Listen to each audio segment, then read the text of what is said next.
They say opposites attract. Well, how about these opposites?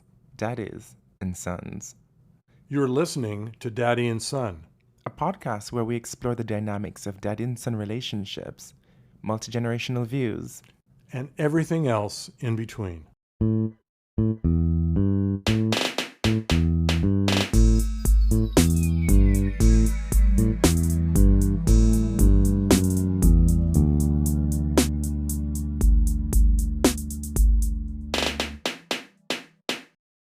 G'day. The last time I took an Air Canada flight was 2018. It was shocking. Lousy seats, lousy service, lousy food, and ridiculously overpriced. Have things changed? We're about to find out. Welcome back, ladies and gentlemen, to our weekly program, but it's been a little bit offbeat because guess what? It's summertime. It's our whenever program. And summertime, we outside. So welcome back to this show we call Daddy and Son. And it's our 3-year anniversary. It was late May. 3 years ago, we came up with this idea. I know. Where did the time go? I know. You know what? So the champagne was appropriate. Yeah, we're celebrating, and we're even talking about how to take it forward. New media. Yeah. You know, we're going to look at things like that. Maybe add a video element, a video component. And I'd like to figure out a way to bring a guest in once in a while. Yeah. You know? I think that would be great. You know, because you and I don't know all of the information. Those are people who have good perspectives. And then we can have kind of a chin wag. I've been thinking about this for the longest time that one of the things that I would love to do is get industry experts in, especially in a lot of the things that are important to me. You know, I like to talk about social justice. I like to talk about economics. I like to talk about business and tech and politics. Yeah. And I think between the two of us collectively, in our toolkit, or in our inventory, or network inventory, we know people who would be considered as industry experts in the field. And they don't have to live in Canada necessarily or be here. Correct. They don't have to be here. Anywhere. That's the greatness of, a podcast or even a show. So that's one thing we've been discussing, like, do we take it virtual? Do we have a video element? I don't know if Norm would like that because it would mean that you'd have to dress up and start doing Botox. But dress up. I look fine, honey. Trust me. I can prove it. I was at my high school reunion the other night. I was the youngest looking person there. You didn't tell me. I was going to tell you, but you kept interrupting while we were getting ready for this. But that's what I want to talk. One of the things I want to talk about today. Well, I was asking about your trip because you just got back from. Well, I got back on 3 a.m. Argentina. I got back 3 a.m. on Wednesday morning, and 12 hours later, I was driving to Niagara Falls for my high school reunion. Was Jim Cameron there? No, he didn't make it this time, unfortunately. No. This was sort of a little soiree in a motor hotel where I used to work, ironically, 55 years ago. And there were people from several classes. So it wasn't one class, but it was, I saw people that I had not seen literally for 54 years. Did they still look good? Some of them. I've seen pictures of you from when you were young, and I see you now. I don't think you look like the same person, but I do believe that I'm recognizable. You're recognizable. Yeah. And I do believe that I've told you this multiple times, I do believe that you've aged well. Like in a very natural way. Like not in a Kris Jenner, I've, nipped and tucked and pulled and lifted way, but in a way that, I go to the Kiehl's or I go to the Sephora or I go down to the Ordinary and I take care of myself. Yeah. You look like a man who pampers himself. Well, let me tell you, the first... And gets rest. Well, thank you. Yes, I do get my rest. But I tell you, the first guy I ran into there, I recognized him. Well, he had his name tag on. So I said, "Oh, Dave Bailey, I know white hair and everything." And his first comment was, "Oh, yeah, Norm Cheese." I said, "Did you grow taller or did I shrink?" That's a funny way to greet somebody. And I said, "Well, I've been eating my Cheerios, but I just sort of..." But, that to me was a sign of saying, "Hey, you look good. You're standing straight. You're not hunched over. Yeah. Yeah. Well, I'm learning this from my Medcan training. The better posture, better strength, better good stretching, you look taller. Yeah. I haven't grown anything. I mean, if anything, some parts of me have grown, which I'm working on. But anyway, it's really a really interesting experience to see people literally you have not seen for decades. And to watch, it's kind of like a before and after. And unfortunately, just the venue was it was so loud, you could hardly hear yourself talk after an hour. But it was a thrill to see people and to be recognized and, just to kind of exchange quick hellos and what have you been doing and where are you now? And what's amazing is the number of people that have stayed within 50 miles of Niagara Falls, the same town. Never left. Or they left and they came back. Retired? Probably, yeah, most of them would be retired, yeah. Okay. Yeah. Some have been some were in Toronto and they're saying, I'm glad I'm out of Toronto now, that kind of thing. But hey, you know what? Maybe I'll be there for the next one. I'm curious what my high school... I'm actually curious about people from my high school today.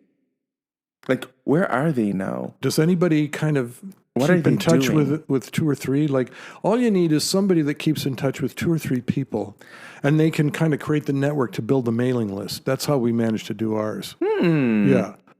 I think I know maybe one or two persons who do, but I've seen pictures on social media of some of the people I used to be either friends with or friendly with in high school, and they're unrecognizable. Why? Really? Like, some of them have gained a lot of weight. Okay. Or for especially a lot of the men, they just did not take care of themselves. So a lot of them just look different. But the one thing I will say is, and I'm not being biased, this is the truth and I can show you, the gays from school all look great. You know what? I think that is the common denominator. What do you think it is? Boy, that's a good question. Is it not having kids? Because kids will do you in. Well, you know what? We deal with other stresses because in some ways, certainly for the time frame when I came up, it was not easy being gay. I mean, you had to work hard to be closeted for. I mean, I bet you a lot of those people don't know that I'm gay even today. Not that I care anymore, but that's a good question. Why do most gay men, I think, are particular? That's the only word I can think of. Yeah, being particular, taking care of themselves. Like I said, the keel, they're going down to the keels. I have gone over to Ordinary though too. I should tell you. I do have a strong preference for Ordinary. It's simpler. It's very transparent. Even if you're not someone who is big on skincare and you don't know all these different things, you pick up a bottle and it has like 16 to 27 ingredients on it, and you have no idea what half of these active ingredients are. With Ordinary, it's just one thing, and what it is what you get, right? What is on the front is what is there. They parcel all their stuff into different little pockets, don't they? Correct. Yeah. And so if you want to mix things together, which I always say simple is best. Yeah. Simple is best. And so it's just clean. I've bought their retinol 0.5% and just dumped the whole bottle, and just dumped the whole bottle in my hand cream or my lotion, my body lotion, mix that around, and then just use that on my body to get additional smoothness. So, like, feel my leg. Yeah, no, you are very smooth. I mean, ladies and gentlemen, let it be known that I am smoothing his leg, but just for a moment. It's okay. I gave him permission. Yes, I have permission. Right? And my skin is so soft and smooth from it. Of course, when you're taking retinol, you have to use SPF, but even as a black person, of course. But it helps me to add additional oomph Well, to you're protecting your body. as one should. Yeah. But again, I think about all these straight men out there. Not all, but a lot of these straight men out there who Do they not know? they don't even. I think it's ignorant. They don't even moisturize. I think it's genuine ignorance. I mean, I wonder if I had never met. Well, I was already moisturizing before I met my ex-partner, who really brought me into the Kiehl's world. But I wasn't using really good stuff, and I wasn't doing it an educated way. I do it a more knowledgeable. I have a hybrid face today. I have Kiehl's toner, ordinary hydrator, retinol, and then Kiehl's moisturizer. Oh, okay. Yeah. So you keep the serum simple, Yeah. but the cleanser and the and the moisturizer, you're still keeping within Kiehl's. That's the facial fuel, right? Yeah. that's But I also have Kiehl's other stuff too. It's a bit too tingly for me. I'm not a fan of the tingly feeling of the facial fuel. It's very tingling. Is that Kiehl's or is that Kiehl's, yeah. The facial fuel, I think it has menthol or something inside of it, but it's very tingling. I don't know if I use that facial fuel. Yeah, I don't like stuff It's that the makes one. you feel. It's one in the blue bottle, like the dark navy blue. Yeah, no, I bottle. don't use it. I don't use that. Oh, what Anything do- that makes my face feel tight, I don't like. Oh, okay. Yeah. It's not the tightness; it's just it Oh, tingles. you got a pigeon on your balcony. I saw it fly there. Oh, and they don't care. I went out there earlier today to just get some fresh air, and shockingly, the pigeons were just sitting there in the plants, just looking at me, cooing, and just like, "Hi." You didn't shove them away? They didn't.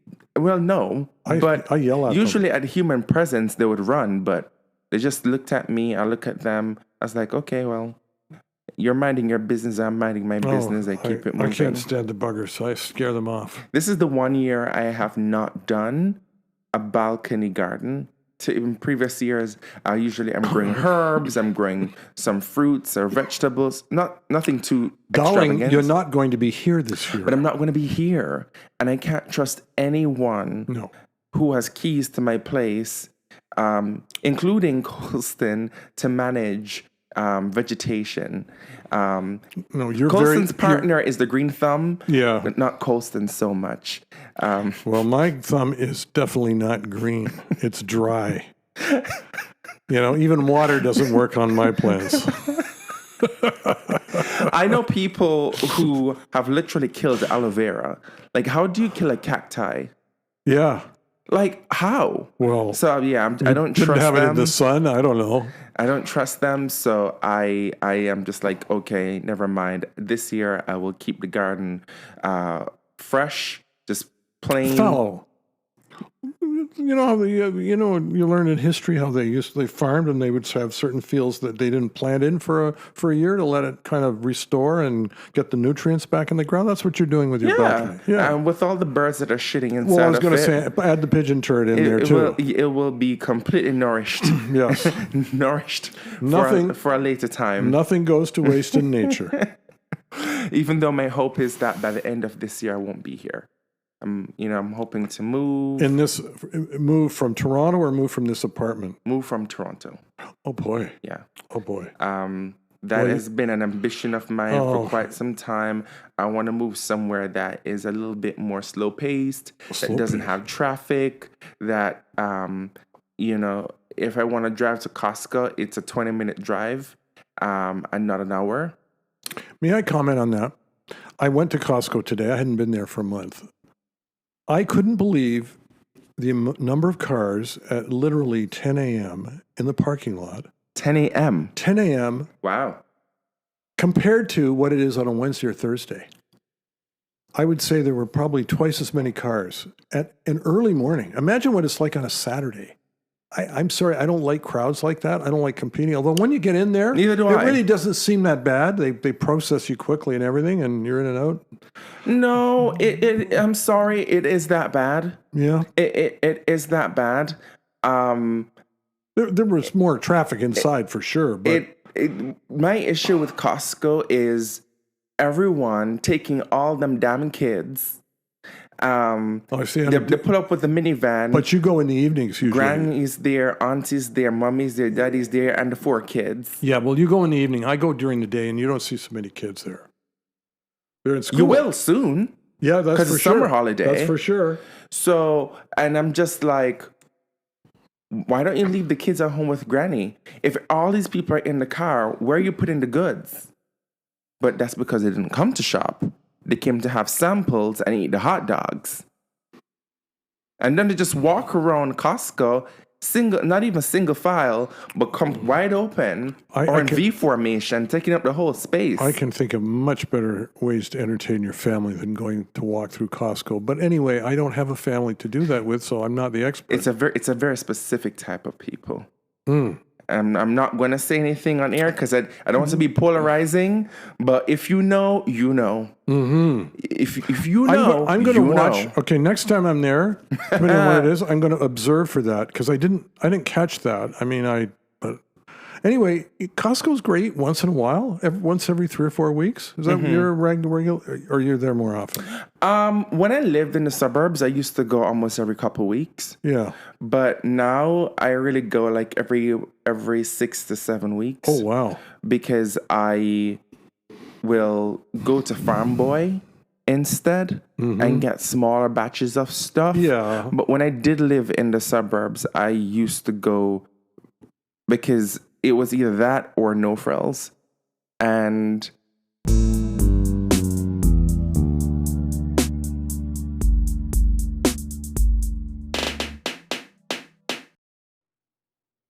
well, I'm a hybrid shopper. I go where the deals are, where the product is, and bingo. You know, hybrid face, hybrid shopping. That's my style. You like to mix and match, I see. Almost did that with my socks today. Like, if you did walk in here with mix and match socks, I'd be like, Norm, I think it may be time to consider, a nursing home. Not ready for that. Not ready for that. So give me some highlights of your time away. Well, let me recommend when you are in, was this in Montevideo or, no, definitely you have to do an asado. I'm thinking of a great restaurant, but it was in Montevideo. But it was in asado. Steak. They know how to do beef down there. Go to a restaurant where they roast the meat. They're big meat fans in Argentina, as you can imagine. I don't know how I'm going to manage because I don't eat meat. Oh, boy. I really don't know how I'm going to manage. Well, okay, so asados won't be for you. I'm going to live off wine. Fish, they're big on fish. I would say that the walking through the markets was probably the number one highlight in both cities, but particularly Buenos Aires, in San Telmo. That's an area you have to go. I think it's unfortunate you're not going to be on the ferry, but taking the ferry over from Montevideo into Buenos Aires and seeing the skyline appear and getting off the boat and just starting to walk through the streets and thinking, hey, this is just like an ordinary city here. It's, it's a little different, but you get to know it very quickly. The people are, from what I could tell, friendly and helpful. The cafes are great. The architecture, you'll turn around the corner and see, you'll think you're in Paris.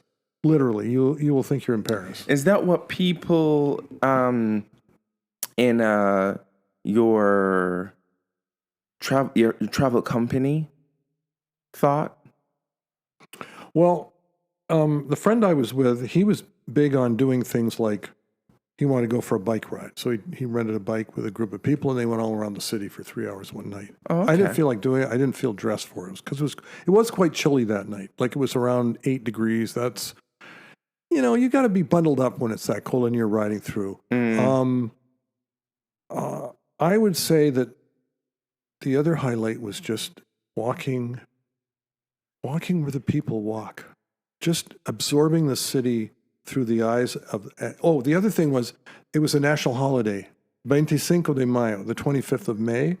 So the people were out it was on the Monday. and the president was in the palace, so both flags were up, and it almost felt like a Canada Day in a way, because everything was being celebrated, and it was kind of fun, and most of the shops were closed, and you could really see all kinds of people out, families and everything, more so than you would have just on a weekday at that time, you know? Oh, that is lovely. So I think you'll enjoy just the culture and you'll walk down the street. Oh, there's a cute little cafe to go in and sit down and have a cappuccino and the markets. Yeah, you'll have fun. 3 days was fine for me. I could have done another day, but I would have wanted to go outside the city and see more of the city if I'd been there longer. And it's a huge city. They got 2 airports. I'm going to be there for a month. Yeah. So I'm really excited about taking my time. I don't even know how to ride a bicycle, as you know, but my way of getting to know a city anytime I'm there is running. Like when I was in Budapest, as an example, I did a lot of running. I want to go there next fall. It was so weird, but when I was in Budapest from running, I would clock in about 55,000 steps on average in an afternoon. Just one afternoon, because I'd be running upwards of 15 to 21 kilometers, like a half marathon, just running around the city, making notes. You can do that in in Buenos Aires, and I did tons of walking. Would you use the subway? No. Okay, because I was going to say I could give you my subway card. The only place I've ever used a subway and it felt miserable was in Germany, and it was absolutely miserable. If the subway is nothing like Germany or nothing like the UK or nothing like here, I'll probably try it. Is it clean? Well, the German ones are. Toronto's isn't bad. TTC isn't bad. I mean, it's no Piccadilly line. It's not the London Underground. It's not any of the national rails or the TFL. I don't take the Piccadilly line to Heathrow. I'll have you know. I do the Express now. You do the Heathrow Express, the Paddington. That's a really nice ride. That's clean. It's beautiful. But the rest of the rails are not like that. No, I totally agree. They are not. No, they are so. No, you got to really dirty. Yeah, no, it's not fun. Anyway, the reason I was saying is I have a card in Buenos Aires. You get like a Presto. However, you load it. You have to use cash. Strangely, you can use your credit card to pass through, and it's only $1.50 or something. Anyway, you're not going to use the subway. Don't worry about it. It's quite easy. It's a very French-like system. Is there Uber there? Yes. Okay, yeah. I used Uber to the airport. Ubers are cheap. I'll most likely be doing Uber. Okay, Ubers are cheap. I've never the only place in my entire life I've ever been, and I took public transit, and it felt civilized, ironically, was Vienna. Well, it's funny you mentioned the 2 cities in the last 3 minutes. I was price shopping flights next fall. Air Canada to Vienna, train to Budapest, fly back nonstop from Budapest to Toronto. I want to do that trip. You were there last year. You did that. Yes. I didn't fly Air Canada, flew Swiss Air. Highly recommend. Okay. I've never been on Swiss Air. Highly recommend. Okay. I believe they're a part of the Star Alliance group, so you can get airplane points for it. Okay. Double check that. I'm almost sure it is. Do you know what I want to try? I want to try Emirates. I was able to get my airplane points when I booked with Copa Airlines. I used because they're a part of the Star Alliance. Yeah, I flew Copa. This was the trip down to South America was Copa. Yeah. Yeah.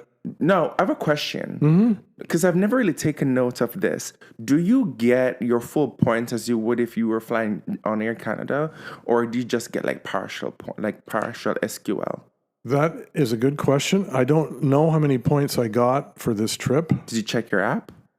No, I haven't. Oh, okay. But I'll do that. I'm kind of curious now that you raise it. I figured it would be same number of points, but You know what? You would get the same number of points if you had flown Air Canada. That's how I think it is. I think that's how. But you know what? I kind of just always do these bonus stuff. Yeah. They always do like if you do premium economy, you get ×2 bonus points or something like that. So you wouldn't get the bonus points; you just get the base points. I'm going to get ×4 because I went business class. Are you sure? I don't know. I think that only applies if you book directly through Air Canada. You know what? With Aeroplan point inflation, I'm going to have to travel around the world 3 times before I get a free trip. It's true. It's really bad. I don't really care anymore. It's really bad. Yeah. I got downgraded from 50K to 25K last year doing the same amount of traveling I did the year before. They took 25K off your account? No, because they changed the way in which you could earn. Oh. Yeah. They made it harder. Before in the past, you could make your way to elite status by like 3 separate ways. Number of legs, or number of money spent, or there was a third, and additional points purchases, right? So that's either through you buying the points directly, or you have you have gone shopping through one of their affiliate partners, like Starbucks, or getting more points on the ground than you do in the air. That's pretty typical, right? Yeah. Now they've made it so difficult, and they've cut out the affiliate points. So now it's miles and money, and the only way to get status is you have to spend. Like, as an example, to get to 35K, you have to spend a minimum of $7,500 a year with Air Canada. And you also have to have flown a certain amount of miles. I can't tell the exact mileage. Okay. But I usually look at the money part, because even last year, I qualified for 50K. For gold status. Wow. I qualified through miles, but not through cash. Well, because I didn't spend enough money. Well, you're a value conscious shopper, and you manage your way through. By the way, the upgrades, you don't get points when you pay for an upgrade before a flight, right? No, you don't. Yeah. No, you don't.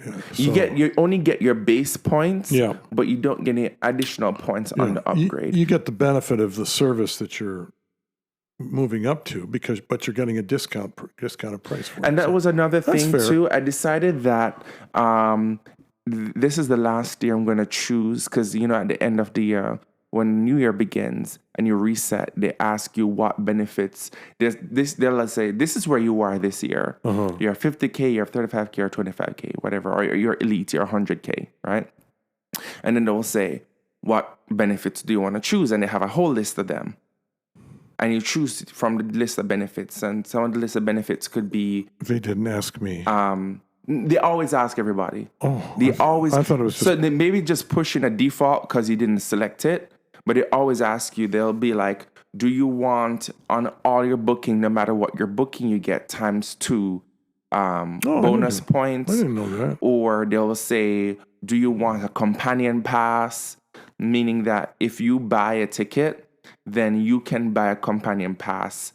You get a companion pass. And what a companion pass is you can get an economy ticket for a traveler with you, and you pay... No matter where you're going, you just pay a base fare of $500. That's it. You just pay $500 and you get a companion pass. I didn't. They give you that offer. They give you an offer of upgrade credits, and I usually go for the upgrade credits. However, over the last 2 years, I got to start reading my emails. I've never been able to use my upgrade credits. Because there's not enough space on the plane. Correct. Yeah. I'll show you where I've said and upgrade credits, they push down to the bottom of the list. They prioritize people who are in bids. Yeah.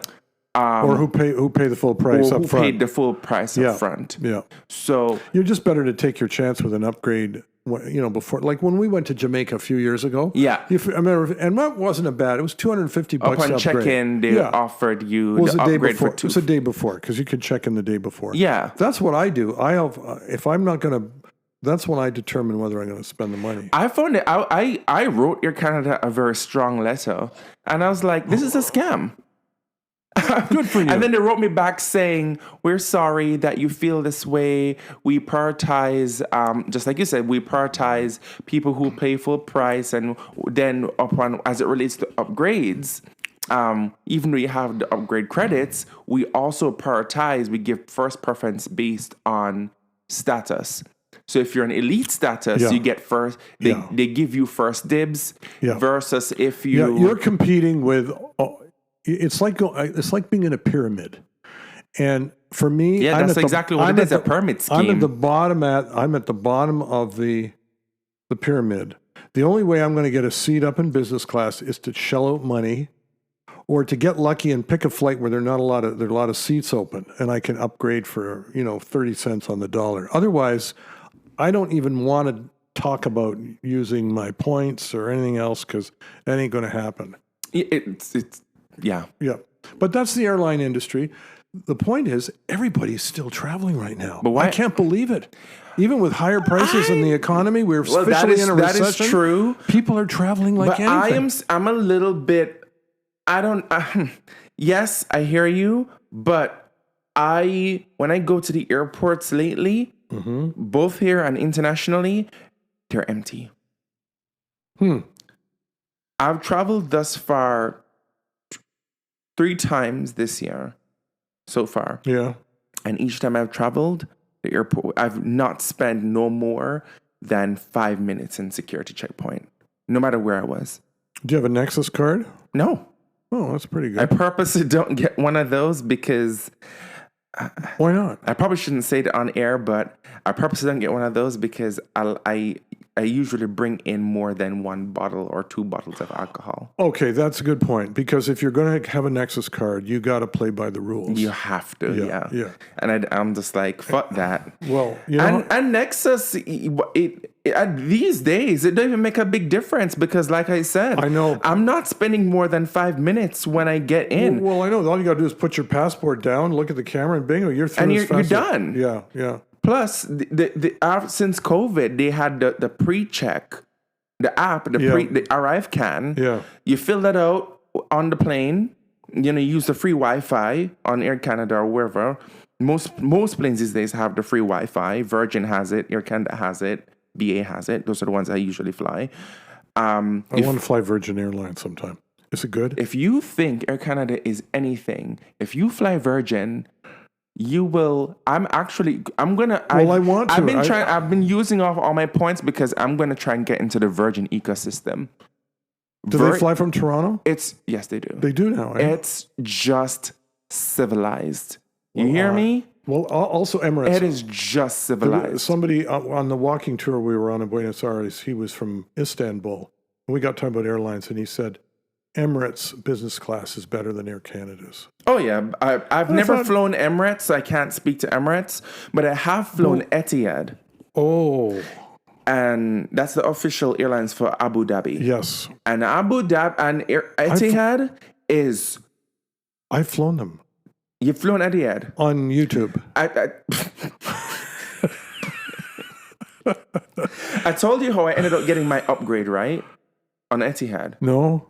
So Joanne and I were leaving Sydney. We were on our way to Egypt. God.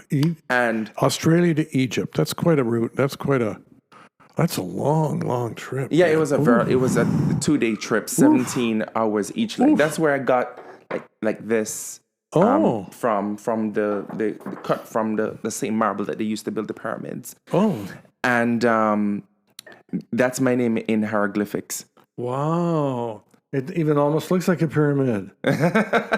And the one of the things that was impressive to me, we didn't check in at all because he had stuff that he needed to bring with him from Egypt to Spain. Mm-hmm. And we were deciding if we wanted to split the weight, because I don't travel with much usually. Yeah. Especially if I'm in a warm temperature country, I don't really travel with a lot. And I typically also travel with an empty suitcase when I'm going to certain places because I want to shop. So the ask was, let's not check in so that if anything, I can put some of my stuff in your suitcase and then we can distribute the weight evenly. That way I don't have to pay extra. Well, you have all this extra space. So we get to the airport. Yeah. Not checked in. Flight is full. Oh. So the lady says to us, not to worry. We have extra space in premium economy. Not first class, premium economy. Their premium economy is Air Canada's and BA's version of business class. Oh my goodness. You still get a pod, you still get a lie flat bed. In premium economy? In Etihad? Their actual first class is nothing like... Well, it's like your own apartment. It's nothing like on the regular Boeing planes. It's like your own apartment. By the way, they have stand-in showers. They have the beds are like this size in first class. It's massive. Mm-hmm. They have their own bar. But it's crazy. Etihad doesn't fly here though, do they? No, they don't fly. Emirates does. Actually, that's a lie. They fly from here, from Canada, not from Toronto, but from YVR. Because I was looking at getting another Etihad flight to New Zealand when I go in December, and I could get it from YVR.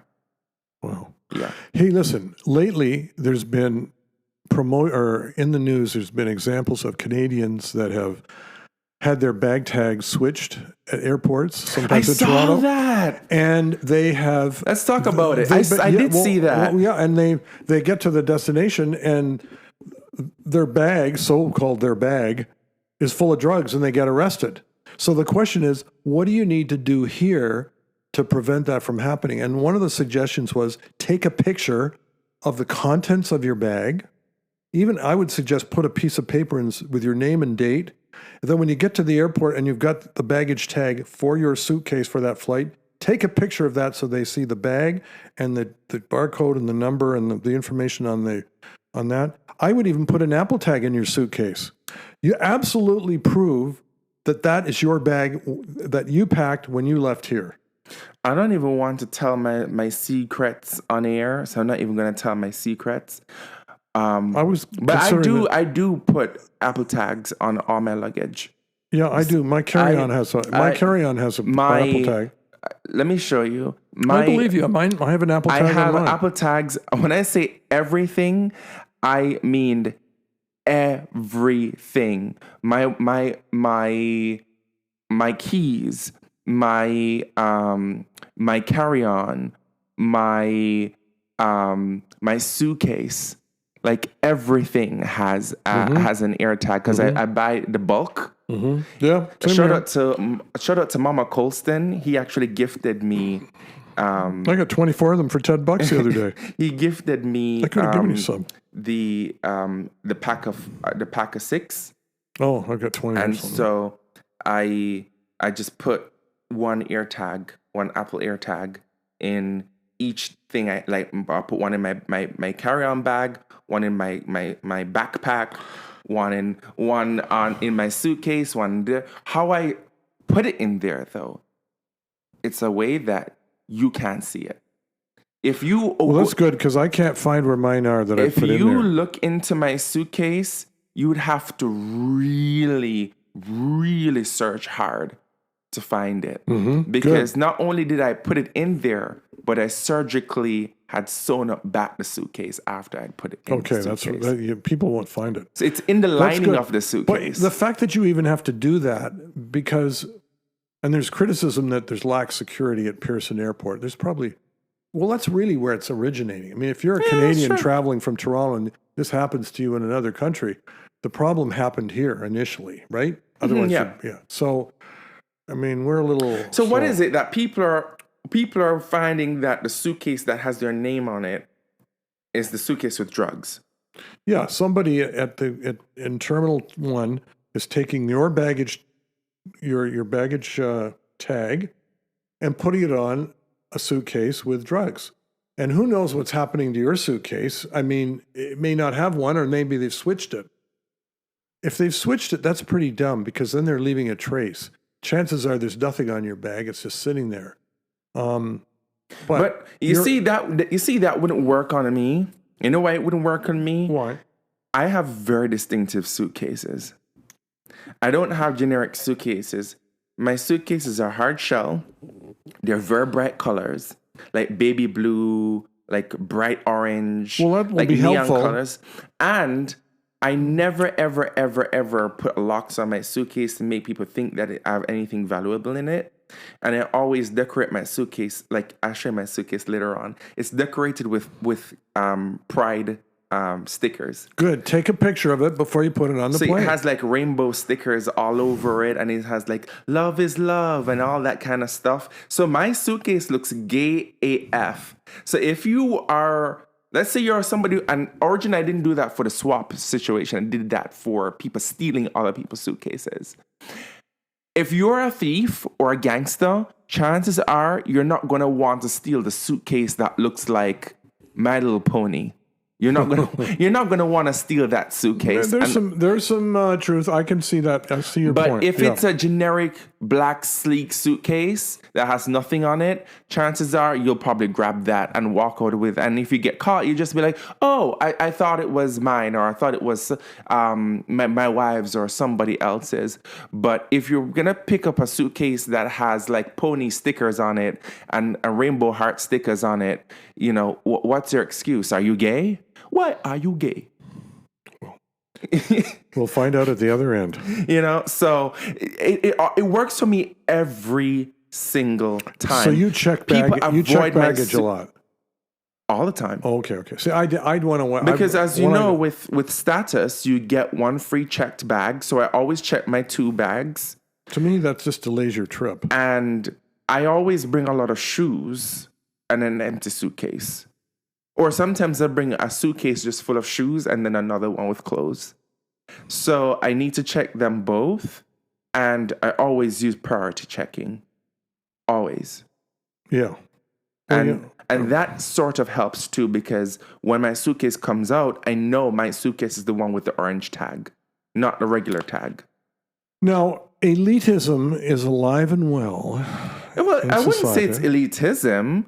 I would say it's I subscribe to it. I have no problem with that. It's extra protection. Extra protection. That could be translated a number of ways. It's just extra protection. But it's crazy the scams people are doing out there. So I oftentimes people have to be sophisticated and wary. My girlfriend, who I'm visiting in Argentina and I'm staying with, she, when she was moving, she left a suitcase here that she wanted me to bring for her.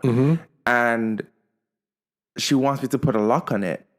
And I'm adamant that I'm not going to put a lock on it. And she's like, you cannot come to Latin America and not put a lock on your suitcase. I'm like, I get it that that's where you're from. I've visited Latin America many a times and they put locks on my suitcase. But if it makes you happier, I put a bunch of Disney stickers on her suitcase as well. Oh, what stickers? Disney. Oh.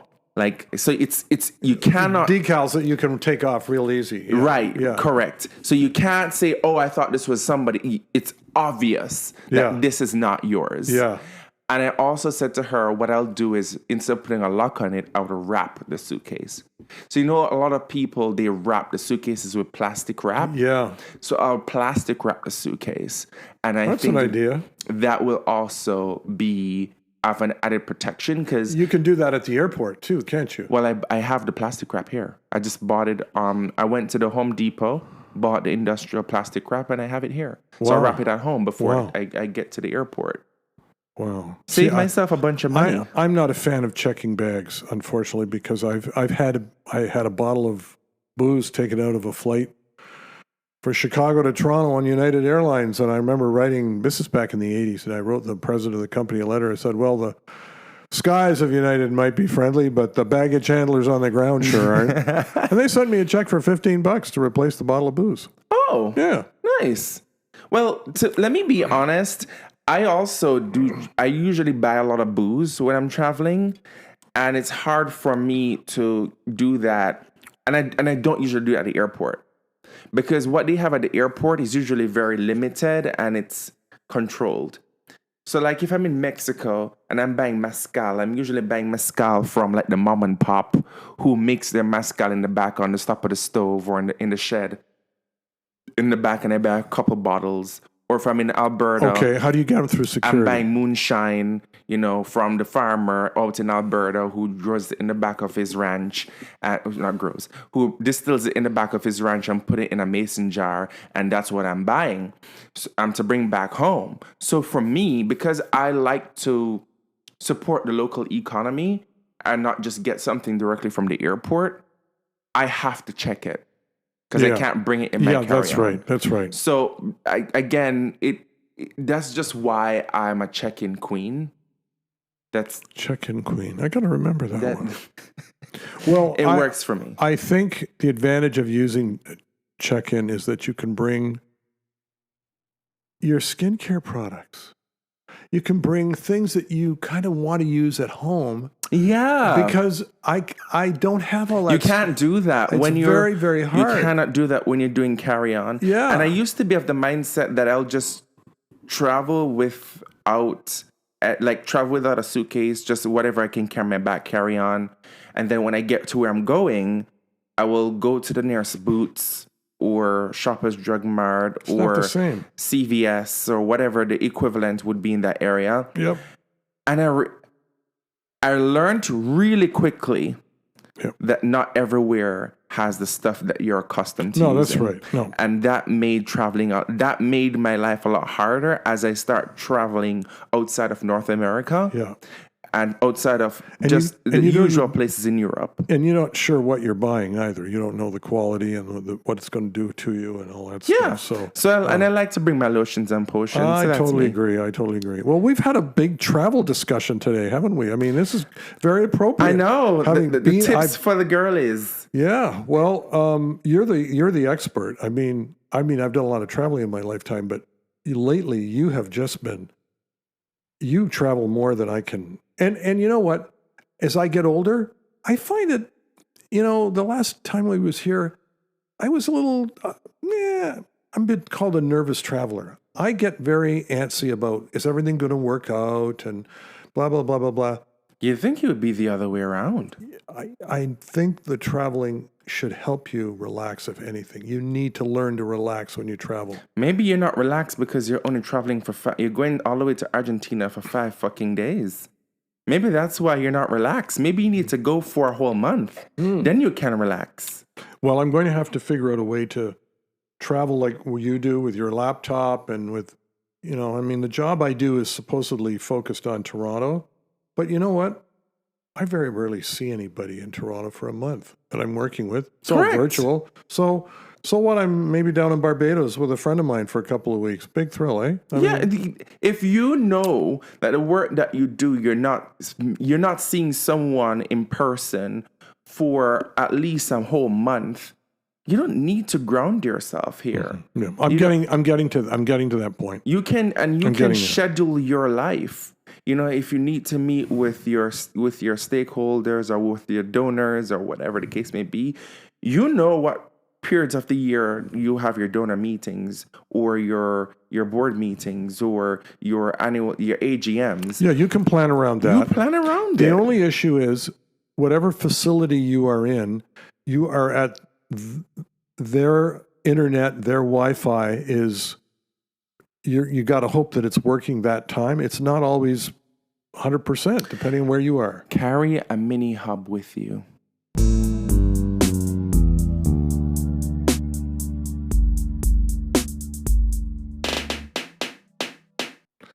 Okay, that's what I do. We need to talk I about carry that my own internet with me. Okay, now that's something I haven't even. This is the difference between daddy and son. Son is the technology guy. Dad, your own hub with you. You know, you can. They're literal they're Wi-Fi hubs. You bring it with you, and you attach your phone and your computer to it, and you have your own Wi-Fi. Well, what does it work off? Internet connection, cellular data. Oh, okay, so you're effectively using cell service for your. Which is what you're using internet through a connected service through satellite. Yeah. We will have a discussion about that at a future date. And it's really cheap too. Okay. Yeah. Okay. Well, that's the kind of stuff, that's the kind of stuff that daddies can learn from sons, like techie there you son. go. You're a techie son. There are a lot of techie guys you know more about. I've said that I wanted to do a segment on emerging technology. Yeah. But sometimes I wondered to myself if people would be interested in that. You know what? As we wrap up today, I would. Folks, drop a Wi-Fi signal in the comment section if you'd like me to do a segment on emerging technology. Oh, I do. Where I just review like 5 of the most impressive pieces of technology that I'm using today or that I know of that I think everyone should have in their household. I would vote for that. Let's just do it anyway because people are going to need that stuff. It's going there now, right? It's there now. It absolutely is. It's there now. And especially because in my line of work, I cannot use public Wi-Fi. No. I simply cannot connect to public Wi-Fi. So it's a necessity for me. Comrade, even the Wi-Fi that you use, we know what you're talking about, okay? I dare them. That wasn't imitating anybody in particular, by the way. With that being said, before we wrap up today, I have one announcement. Mm-hmm. We will be taking our annual every year we have a hiatus, and it's usually in the summertime. Mm-hmm. Like we did it last year, we did it the year before, so we'll be taking a hiatus until early October. July. Well, we're going to try to do one in July, but we may have no promises, but we may have a surprise episode in the summer, maybe a bonus Pride episode, maybe a bonus Labor Day episode. You never know. Mm-hmm. The only way you'll know is stay in touch, keep up to date on the socials. Anytime there's a new episode drop, I'm always putting it up on the socials. So if you haven't done so yet, follow me at alexwatt.zin on Instagram, or at Daddy and Son Podcast on YouTube, and at Daddy and Son on iHeartRadio. Or Norm the Silver Fox on Instagram for Daddy. There you go. So you can follow Daddy at Norm the Silver Fox on Instagram. Mm-hmm. Is that your handle on all the platforms or just on Instagram? Instagram. Okay, just on Instagram. So keep up to date. Keep keep an eye on my Instagram and Daddy's Instagram to see when we drop a surprise bonus episode between now and the end of our hiatus. Any special words you want to say or any announcements before we log off today? Bon voyage on your big trip coming up. I mean, your schedule is absolutely mind-boggling over the next 3 months. Please send me your itinerary if you don't mind, son. No, thank you. Quite a safe travels. Safe travels. That's it? Yeah. All right. I appreciate that. Well, thank you for listening to today's episode. If you've made it all the way to the end, follow us on Spotify, Apple Podcasts, and subscribe to our YouTube channel. As I mentioned earlier, it's at Daddy and Son Podcast. Please go give us some engagement. We are suppressed deep within the algorithm. When I search it, because I interact with it often, it comes up on my page, but I've used other people's phones, and I've searched up the podcast, and it's like 20 pages down. It's really suppressed. Yeah. So we need people to go and engage the algorithm so that we can't be so suppressed. It's either that or we have to pay them money, and I don't want to do that for engagement. I want this to be natural and organic. So remember to do that on YouTube and support us over on iHeartRadio. You can download the free iHeartRadio app if you don't want to use Apple Podcasts or Spotify to listen to your podcast. If you have any questions for the show, send them over to daddyandsonpodcast@gmail.com. That's DADDYANDSON podcast@gmail.com. And until next time, sons, be good to your daddies. And daddies, be kind to your sons.